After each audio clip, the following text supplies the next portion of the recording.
And now it's Deborah Kobylt Live. Hi, everybody. Thanks for joining us on Deborah Kobylt Live. And joining me,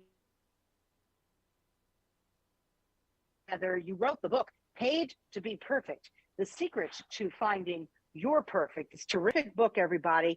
And I just want to start by saying welcome and tell me, what is this book about and why did you write it? Well, thank you so much for having me. I really appreciate it. It's great to be here and great to meet you in person, Yeah. Zoom.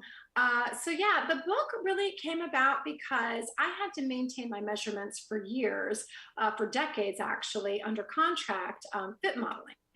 And what is a fit model? Well, essentially, it is being a body twin to a mannequin or a fit form that pattern makers use and designers use to develop clothes for mass production. So it's a part of the fitting process. Wow. To get the clothes into the store. Yeah. And so, having to maintain my measurements under contract at that, really tight margin, plus or minus a quarter of an inch, people always think that that's super difficult.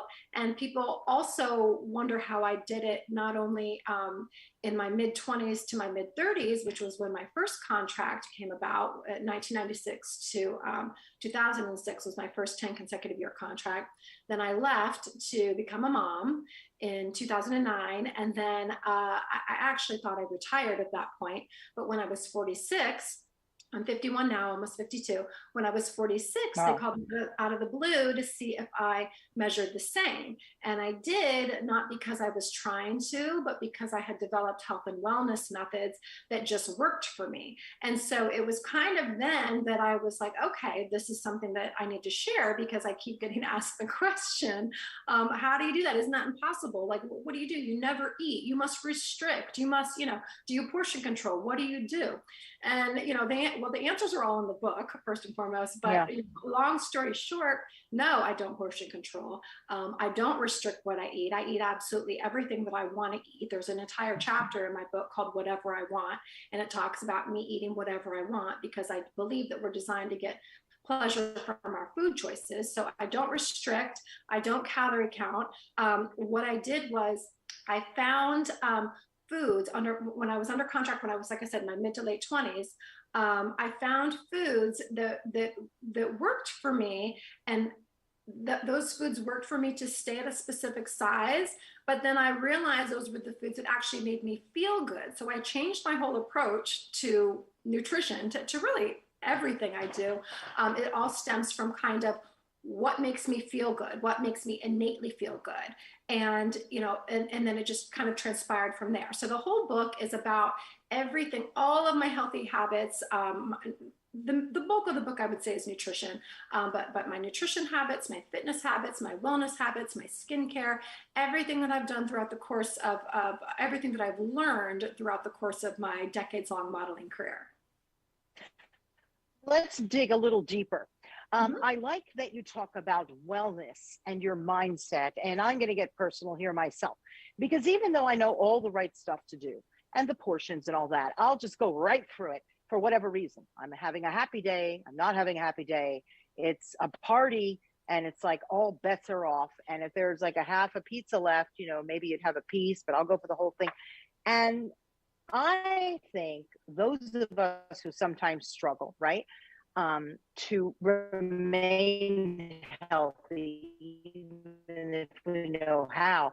I like the fact that you're here, and I really believe in that whole mindset thing, in the meditation. It really does work, people, because I've developed a few skills also based on your book, on what to do when you get in those moments, how to take a moment and step back, even if there's somebody else inside of you who's saying, no, but I really want it.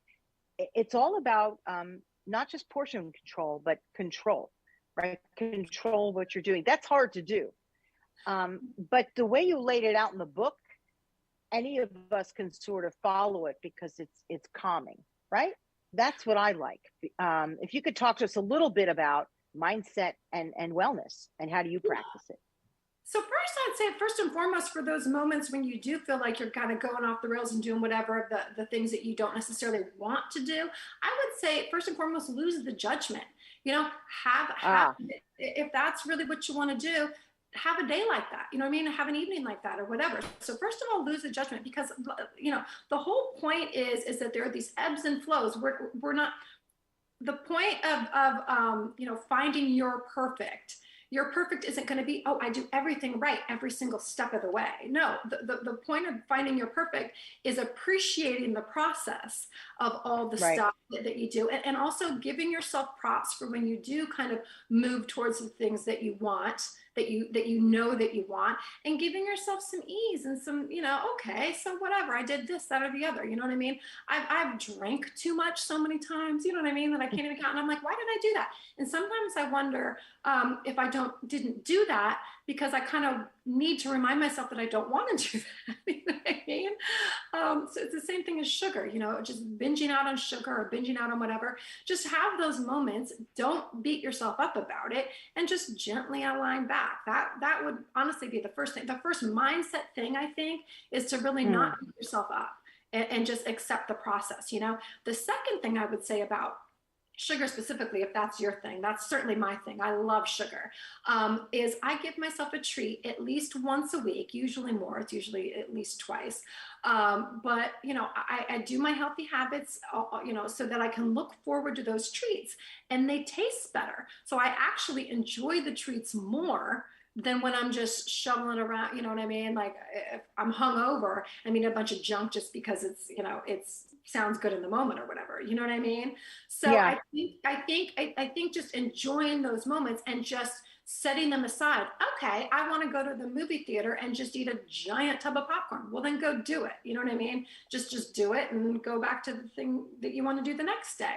And then lastly, I'd say with sugar specifically, what I tell my son and what I have followed for years is healthy foods first. So with sugar, once you start eating a lot of sugar and processed foods, it's gonna throw your body off, and you're not gonna get the innate hunger signals and the innate you know, feelings of what you really want. It's going to throw you off. So if you're gonna do it, but try to go with healthy foods first. So for example, and I wrote about this in the book, sometimes my son will say, I want some sort of junk, I don't know, whatever, potato chips or whatever. I'm like, okay, fine, have a banana first or some almonds or whatever. And he's like, no, that's okay. Because he didn't really want food. He just wanted some junk. So if you kind of do that with yourself and you're like, okay, let me eat, I want this, you know, cookie or whatever. But if you think, okay, well, let me eat a salad first. And then it's a good trick to think, okay, am I actually hungry or do I just want a cookie, you know? So those are in a nutshell. I mean, I have more tips in the book, but those are several That's things. actually that's one of the great ones. I like that very much. And I love how you said that you'll give yourself a cheat maybe once a week. And of course, I'm thinking to myself, once a week, I'll go 2 to 3 times a day. Like that's the kind of stuff that can be very difficult to control if you're so prone to go for it, because I don't know, that's just maybe my thing, right? Well, that's why I said that about the sugar, because if you start off your day with the healthy whole foods, the clean whole foods that you'll hopefully find by reading my book, because I kind of lay out how to do that. So if you start your day with healthy whole foods, and especially if you've got a great workout routine, like you said that you have to work out, you know, if you start eating your healthy whole foods, you start to feel good, and just maybe push back the foods that aren't in your list of whatever healthy whole foods that you want to incorporate, which they don't have to be exactly like mine, you know, but I do list mine out in the book, so you can kind of see as an example. But you know, the more you start off your day with the healthy whole foods that you want to eat, because you know they're going to support you and make you feel good and make you thrive and be able to have the energy to get through your day, the less you'll kind of want to junk it up. But then if you still do, then just add it in towards the later part of the days after you've already eaten all your healthy stuff. I like how you say no judgment, right? It's like, okay, let's get to what we need to do, but don't put any judgment on yourself. It's okay. Do the best you can, which puts people at ease to say, okay, I can do this. Let me roll it back a little bit to you and your life, because you explained to us what a fit model is. And I think a lot of people don't realize that there needs to be fit models in all sizes, right? Mm-hmm. So talk to me briefly about how you even got into this. What was your size? And, you know, just about the job. Where did you travel and all that stuff? Well, yeah. So I started off modeling in 1988 when I was 18, and I started off doing print and runway, your normal types of modeling that you would think. And then one of the clients that I worked with, based out of my where I live, Columbus, Ohio, their corporate headquarters are here. So I was in and out of their building a lot, doing work for them. And they pulled me aside randomly one day when I was there doing another job for something else, either runway or a showroom or something. I'm not sure what it was. But they pulled me aside. Their pattern making team pulled me aside and asked me if I would get measured to see if I matched their fit form. And I already knew what a fit model was because I had been, I'd seen the process, but I just didn't even know that I was it. So it was really just kind of right place at the right time, kind of thing. And so I matched up. It's literally from your head circumference to your ankle, vertically and horizontally, all points of measurements, arm length, inseam, everything. Wow. Yeah, so it's a luck of the draw, and also different companies have different shapes. So like, my shape is a little bit straighter. It's called classic contemporary. I'm not super curvy, but there are other companies that want to curve your model. So in different sizes, like you've said, plus size, petite. They're men fit models, even kids, but their careers don't last very long because they change so fast. Right. But yeah. So then I started off as a size 8. And what happened was they decided that I was too small for them. And so this is another kind of funny thing. Everybody thinks that I don't eat to like be the size that I am. There was a time when I was too small and I was like stressed out thinking I was going to lose my contract because I wasn't as big as what they needed me to be. And if I gained weight, it wouldn't have gone to all the right places. You know what I mean? Right. That's true. Exactly. So they changed. It's called vanity sizing. They changed their sizing to reflect, me being smaller. And so they changed me into a 6, and their form into a 6, and then they sized off of that so that I could continue my contract. Now, a company like Express, right? Everybody knows the Express. Do they have different size fit models, like for the extra large and all that? Or you were the prototype for their mannequin? I was the prototype for their mannequin. They do have what they call size runs during production. So they'll get in size runs once the garment is mostly approved and fit, and they'll have people all sizes across the size run try them on. But those people aren't generally under contract. They're not. It's not as long as it fits well.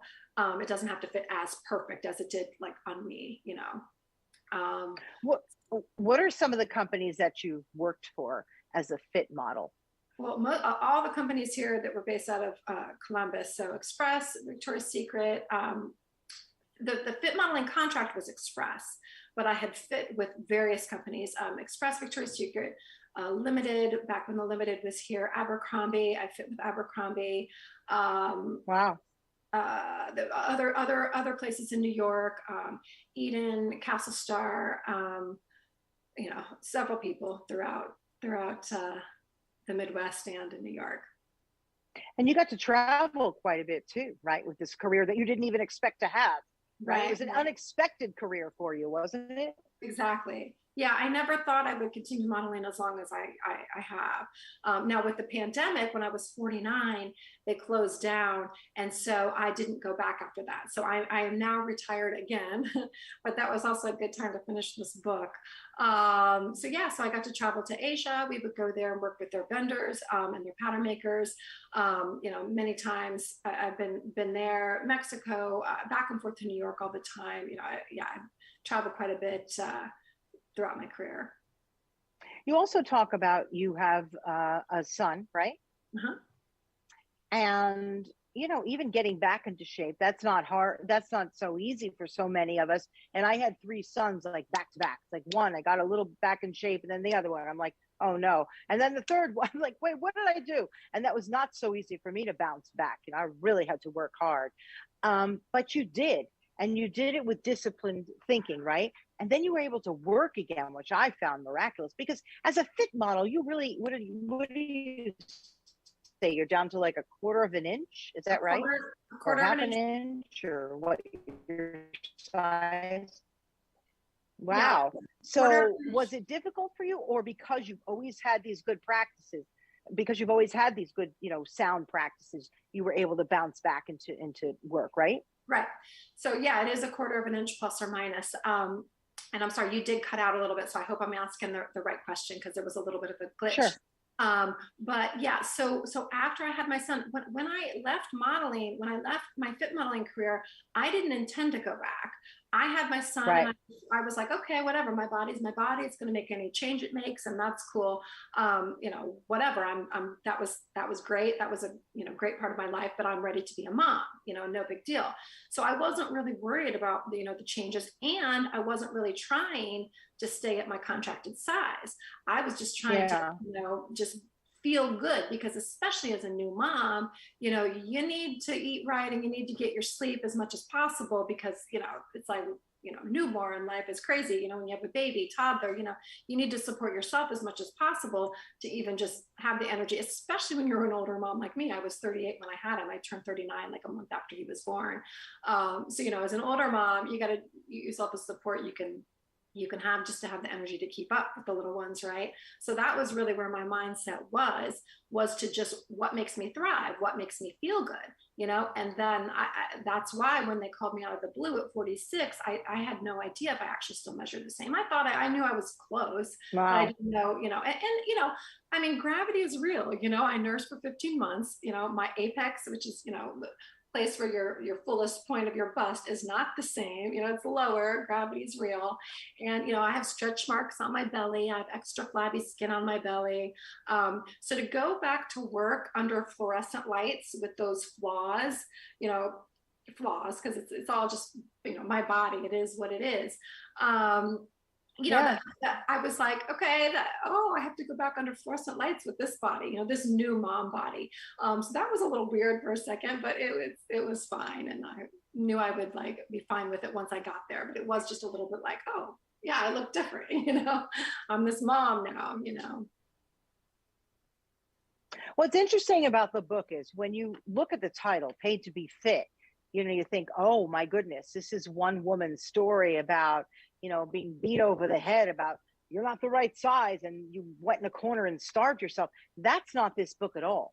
This book is about how to be fit at any size. And you made this career work for you. And it came naturally to you because of your solid habits, which is what I think is very valuable about this book. Would you mind talking to me a little bit about your upbringing, right? You grew up in Ohio. And I asked you when we did a little pre-interview, what was mom like, right? What was her shape like? And you told me a little story, if you want to get into that, about your background growing up, what your mom was like. Go ahead. Yeah. So first I want to say though, yeah, you're right that this about what you were saying about my book, it's not a diet book.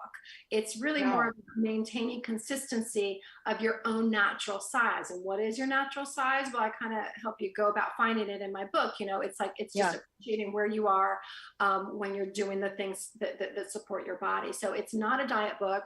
Like I said, there's no willpower, there's no calorie counting. It's just finding healthy foods and maintaining the consistency. Because that's really what I did, was maintain consistency throughout my adulthood, throughout my professional career.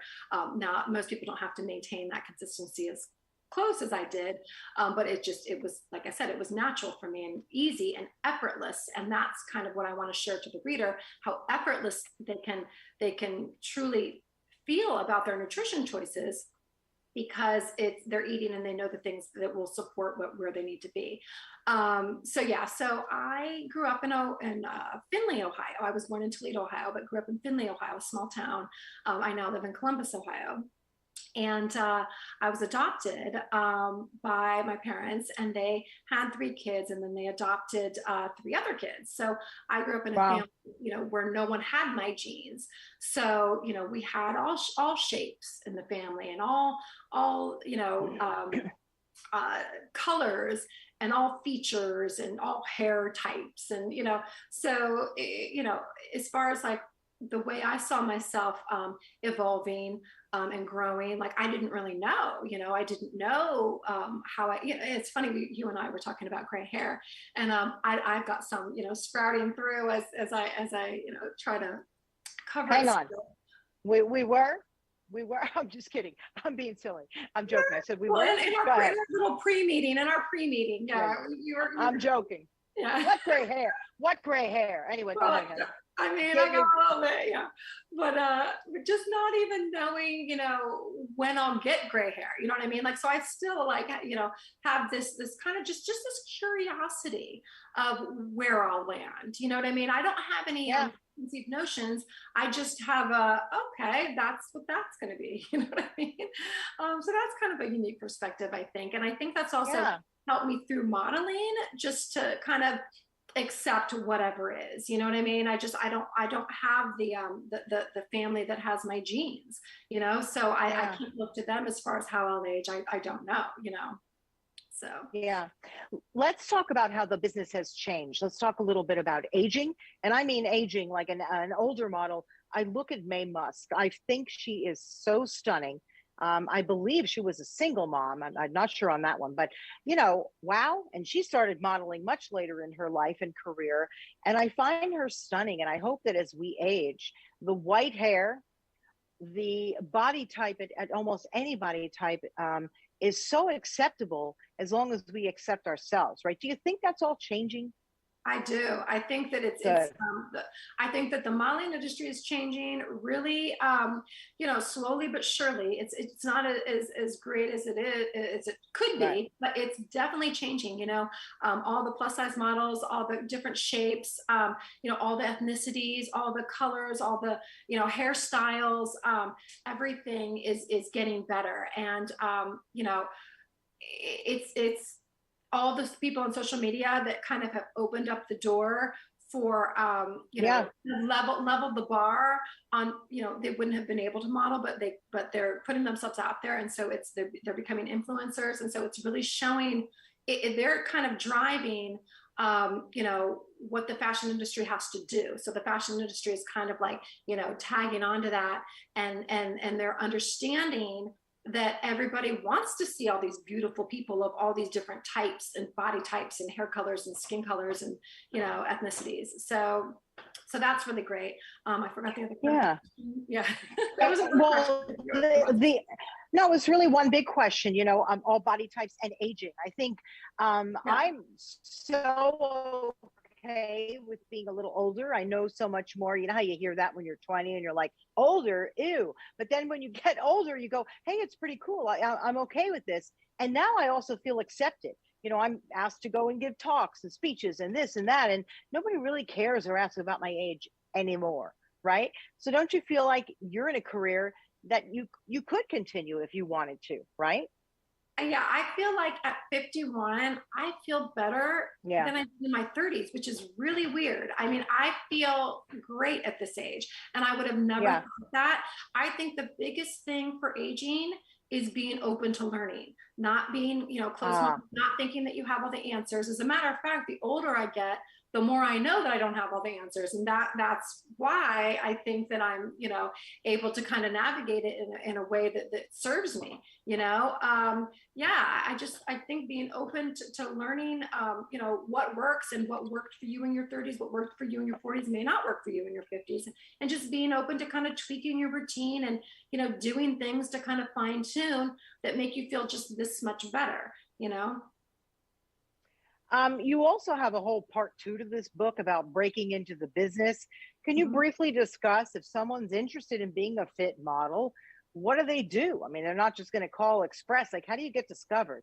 Do you need the agent? Don't you need the agent? What should they do? Yeah, and I talk about all that in depth. I do it. It's a small, like 25-page portion. It's called Part 2, the Fit Model Manual, in the back of my book. For the second question I get most often, other than nutrition, is how do I become a fit model? So I answer all those questions in depth. But I would say it really depends on where you live. You have to be located where the big companies are that are mass producing clothes. I mean, or live in New York or LA, or these places that have jobs available. So location is huge. A lot of it is be in the right place at the right time. As far as agency or no agency, again, that depends on the location that you're in. I was able to do without an agency, which was fantastic because I didn't have those charges. But but yeah, in a bigger market, you have to have in New York, I had an agency get me fit work. So it really depends. I go all through all that in depth. You know, the two things that I like to tell to aspiring models though, is kind of outside of that, outside of like, you know, the business aspect of it. One is make sure you have a voice. Make sure that you can say what you're comfortable with and what you're not comfortable with. If you're not able to speak to that, to any group of people about what you're comfortable with and what you're not comfortable with, this is not the industry for you. Another thing that kind of goes with that as well is if you're insecure or have, you know, body issues. I mean, we're all insecure to a certain degree. Oh yeah. But if you're insecure to the degree that it like, you know, it's a huge problem for you, this is not the industry for you, because you're always going to be too this or to that. You're never, you know, 100% what the client wants. You know, you're either too tall, too skinny, too short, too fat, too, you know, whatever. So you've got to just kind of have a thick skin. And then, but my last piece of advice that I think is actually most important is when you do seek out, you know, work to work with clients and to work with agencies, find the agency that loves you. You know, don't try to conform into what they want. Find the client that loves you. You know, don't try to conform. Be you. Be your best you. And the work will come. You know, if it's meant to be. Yeah, no, that's great advice. And that's sort of the tone of your entire book. Now, for those folks who are going to be near where you live, tell us about your restaurant. I know that you and your husband run a restaurant out there, and it just sounds so yummy. Tell us about it. Yeah, it's called Due Amici. It's spelled D-U-E and then it's A-M-I-C-I. So it means two friends in Italian. So my husband and his friend from high school actually started it together. And so they're the two friends. And there's a third owner too. He's our friend. His name's Jeff as well. My husband's name is Jeff. And he was the architect. But the two friends that started it, my husband, Jeff, and his friend Don are the Due Amici, the two friends. It's Italian, it's eclectic. There's a patio. It's two event spaces for private parties, which really, that honestly, the patio and the event spaces are, I think, why we're still open, and our fantastic regulars who have supported us, you know, throughout the past few years, because it's been a long few years with all the stuff going on in the world as far as restaurants go. But we're very thankful we're still open. We're very thankful that we're doing well, and we're very thankful for all the people that still come in and see us. Yeah, and I hope that you start and continue working as a fit model as time goes on, because first of all, you're a delight. Clearly you love what you do. I love that. That comes from you. Even when we spoke on the phone, you know, you really enjoyed your career as a fit model. There's so much that you've gotten out of it and so many wonderful people that you've met. So that's why, please, people, pick this up.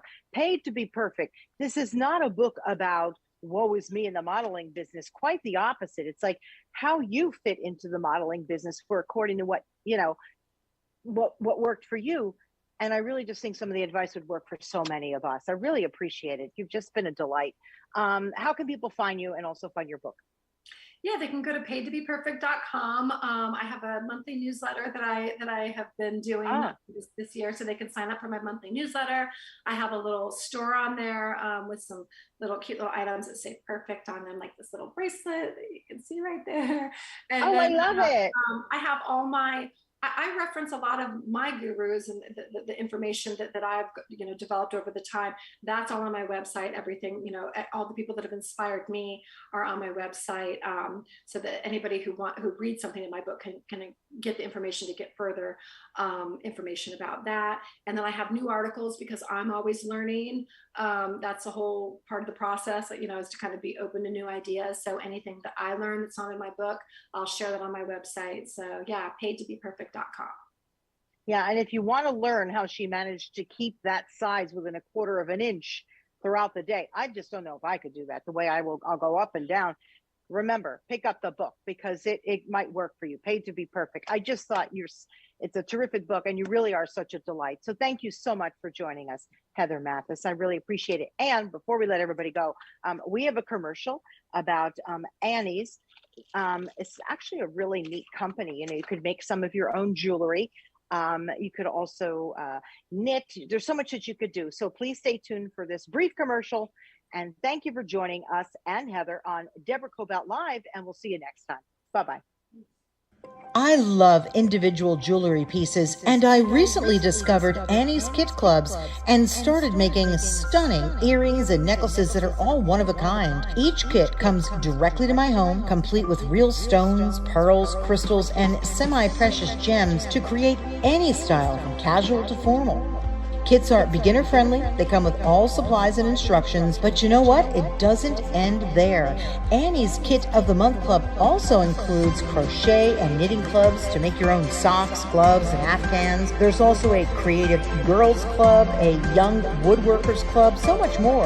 Get 75% off of your first month of a kit subscription with the promo code DKLive75. Go to Annie'sKitClubs.com and discover a relaxing, unique way to create something truly special for you and your family. That's DKLive75 to get